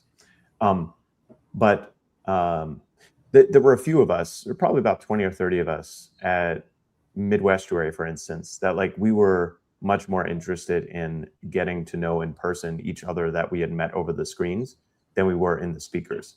So in fact, that group of us was already a clique at Midwestuary, because everyone else is participating in the game of like, let's listen to the speakers and let's focus primarily on them and their ideas and let's talk about that. And the 20 or 30 of us that were the like hardcore TLC folks, I'll say, we were like, I get to meet you in person. Like, tell me everything, like everything you can't say off the screen. Like I want to know it all. I want to know the secret, sacred, Neil, heart of Neil. It's like, yeah. But there's also something slightly disruptive about it. I think the satisfaction, the satisfying experience of that post that conference was a little shaky. Like there was a wobble to everything. At least for me, there was. And I think a few other people people too, so it's interesting. But yeah, Is it similar? Are you describing like waking up after a one night stand? Like, I know you way more intimately than I think I wanted to, or something like that. Or not you really. know me way more intimate. You've seen me naked. I don't know. What do you mean? No, because I think it was a combination of things. In my own particular instance, it was like so that was like the fourth event I'd been to, I think, something like that. Also, you know, we spent a lot of time to put the thing together, so that was at that point I was a little already kind of like I feel like I do all this all the time. I do this to myself all the time. I'll do, like early recovery, mid recovery, into like 8 years, somewhere like that. I would be like, I would take every service position I could, and I just kind of do a little bit of burnout, and so I was constantly burnt out for serve. So it was a little bit of that. And again, it's not necessarily that it's true, but that was my perception of how, you know. So there was that. There was actual on the ground, or maybe not even on the ground. There was like chaos on the internet in general. I think there was stuff that happened, not only with Charlie Kirk, but then there was that bus stabbing thing that happened. There was just like a weird hum in the algorithm that was kind of sick. This weird sick hum that I can constantly feel. This is why I've had to go kind of extreme. I've had to extremely prune my algorithm because of this. There was that. One I know, thing, Brett, is Chad is like the most intuitive person I've ever met.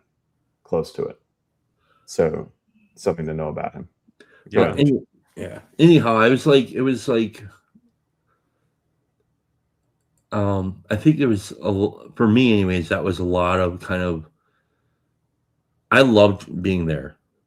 I loved being at the event. I loved seeing everybody. I like had a little, I was a little weepy at the end. We actually pulled it off. We sang When the Saints Go Marching In, and I thought that wasn't going to happen. And it was fucking awesome. It was really awesome. And I can, like, it was one of those moments where I can actually, if I, you know, I can sit here and I can remember I intentionally watched this happen so that I could remember the moment.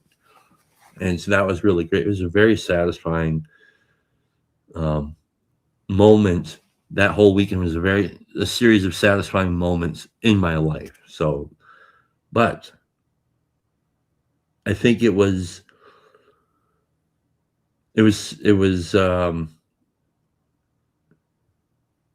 very powerful, and I don't know what else to say about that. But I know there were several people that they didn't walk away from it. The same thing happened at South or Northwestuary. That was such an intense weekend that that was a different kind of intense weekend. But I mean, a lot of people were saying after that weekend that was like, oh my God, that was like, I don't know what to say about that. It was super intense, dude. It was like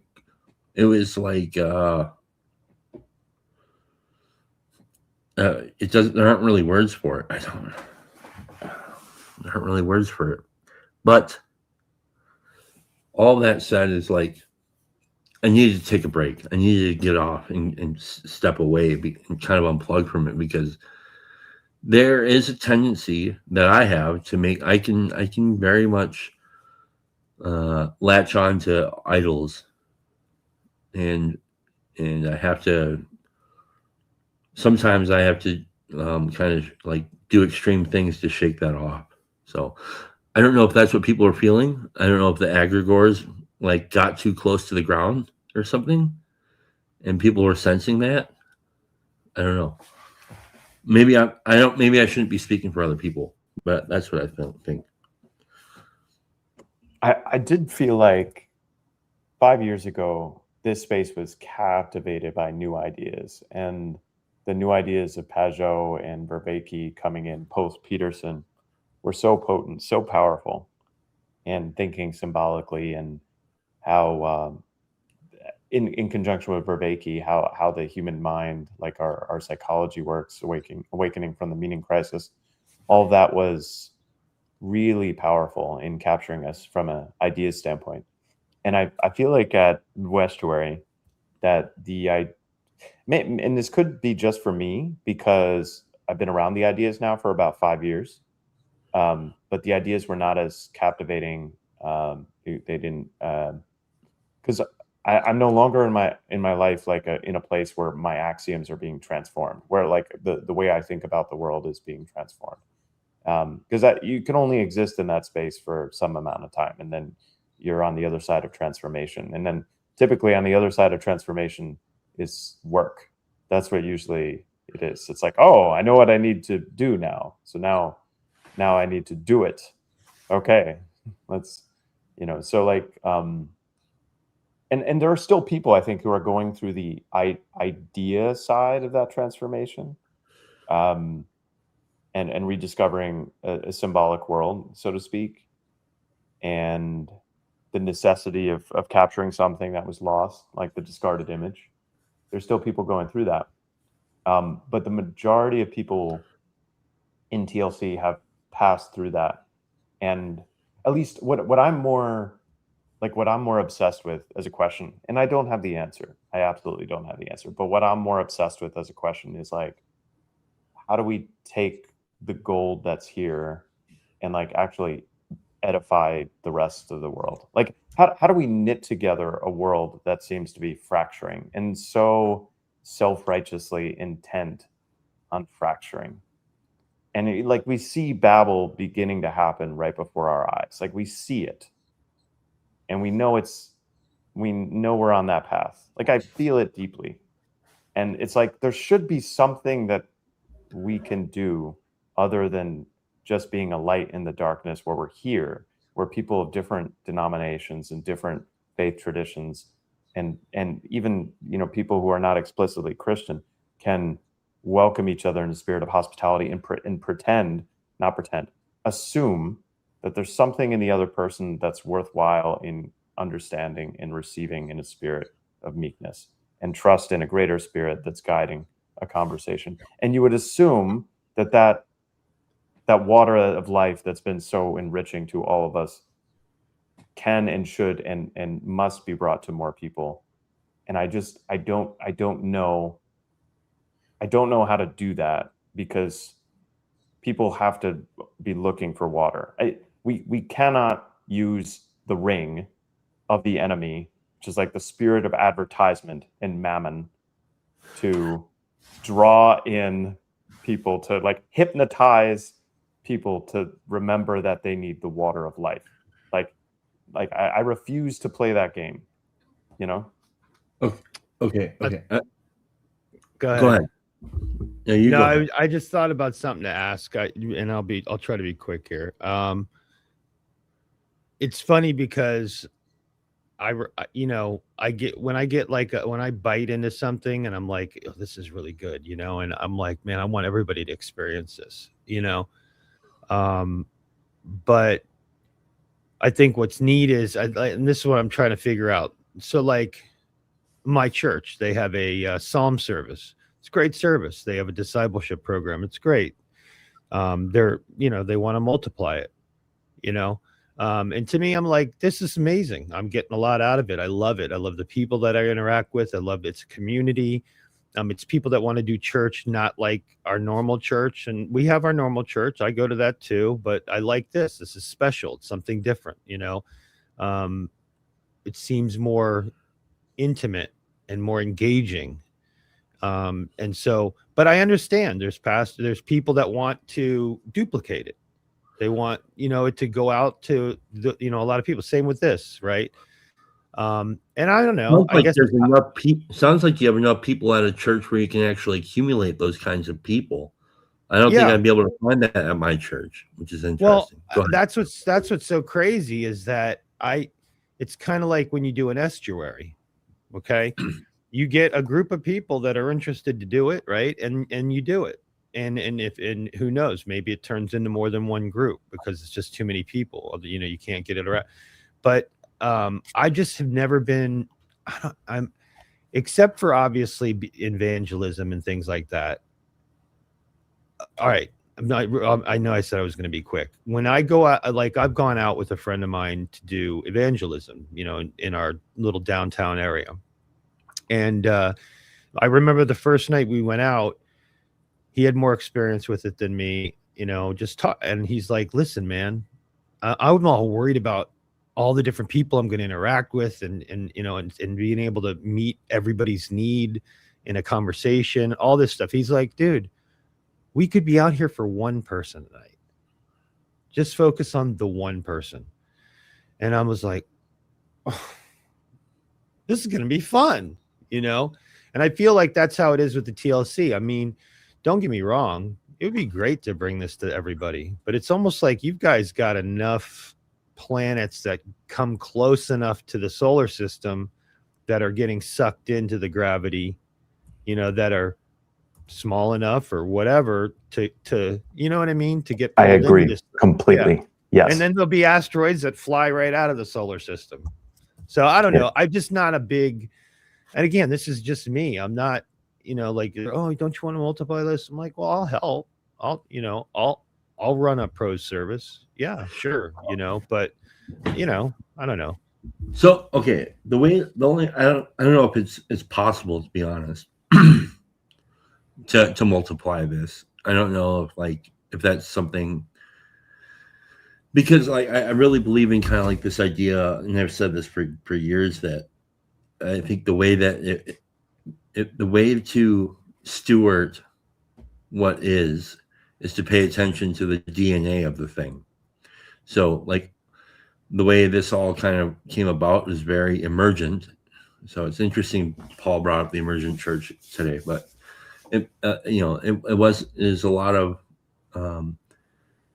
it's very experimental. That's a part of the DNA. It's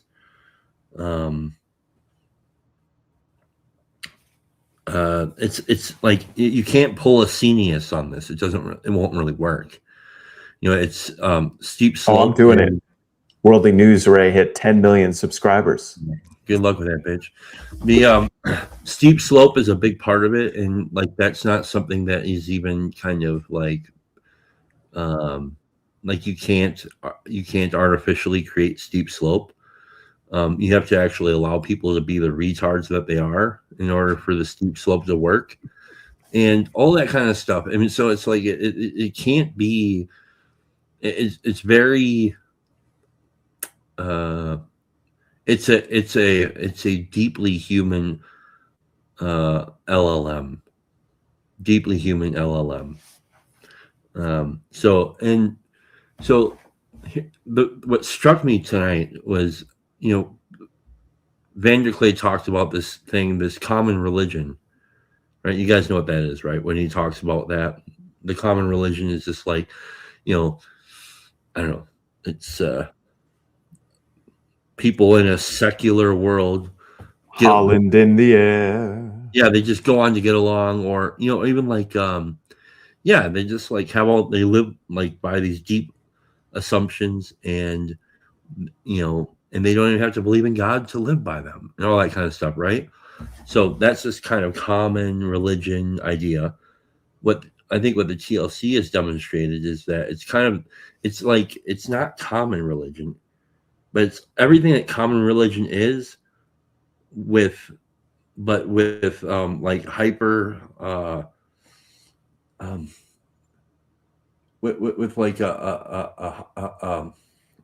to think of the right word.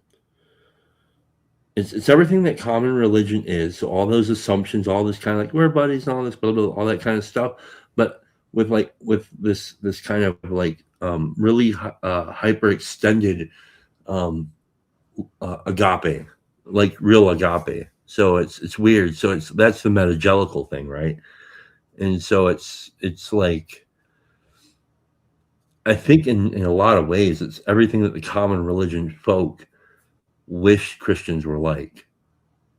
But most common religion folk don't really know Christians because we were too afraid to meet them in a lot of ways. I'm speaking from experience, so I'm just speaking from my own. I was living in a world that was built by a certain set of assumptions because it was,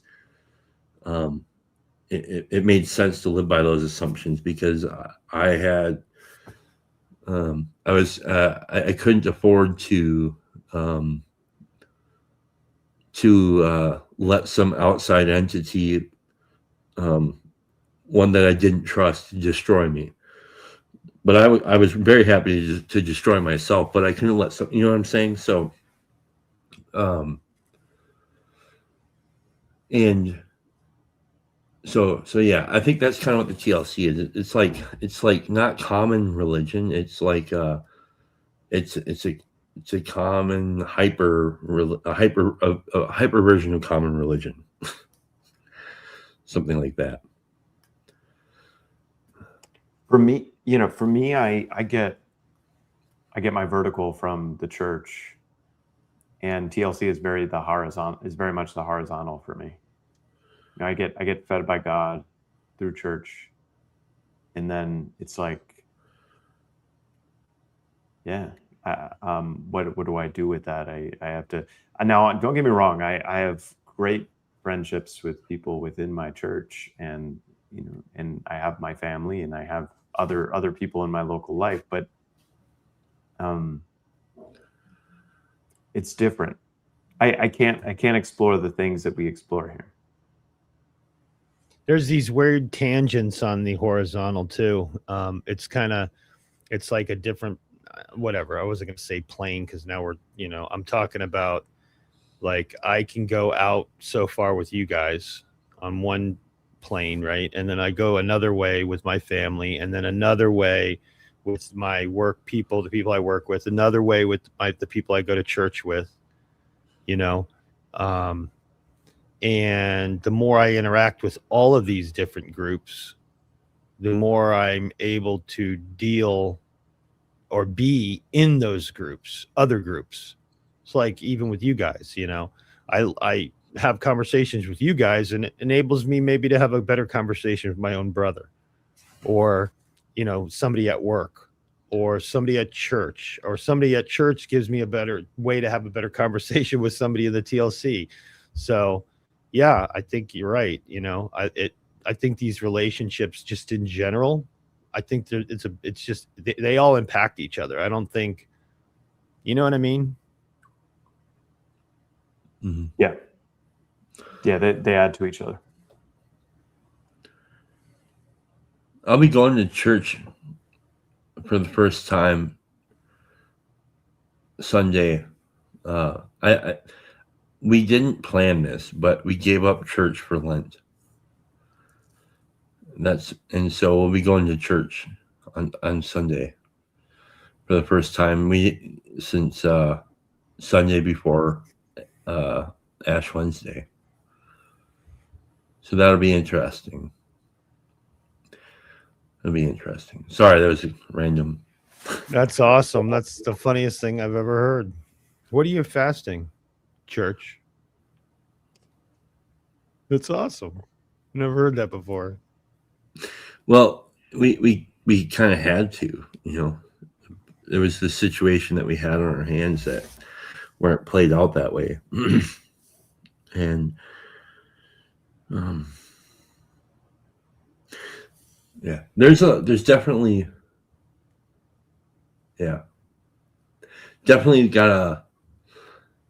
there's a lot of, what's so nice about living a this kind of trying to be, what's the right word? There's so many stupid words I can say. Trying to be a Christian, or trying to live a Christian life, all those, trying to live deeply this way, the way is like, I am so far off the mark. It's absurd. But I know that, like, that could probably be the case even if I was totally on the mark, I'd probably still feel like I was completely off the mark. So yeah, no, I'm thinking about. I've thought a lot about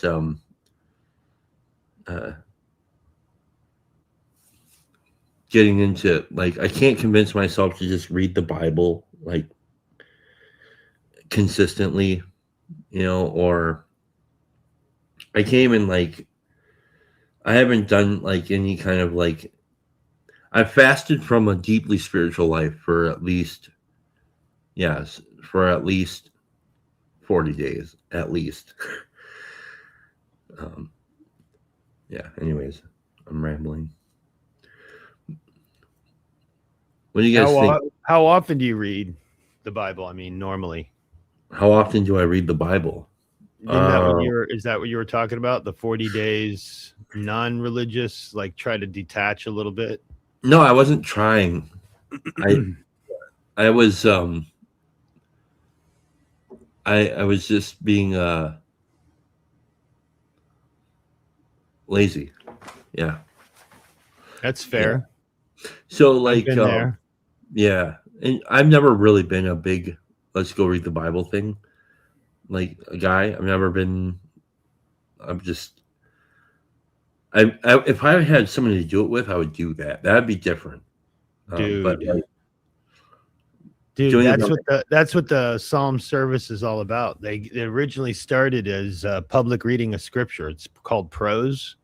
You can find it online, and what they do is basically it's an audio, like what we like, and you can go through like you can go through it pretty fast, but you do it in a community, and the way the service is set up is afterwards we're sitting around a table. We've already had food at the beginning, and then we talk about what we just read.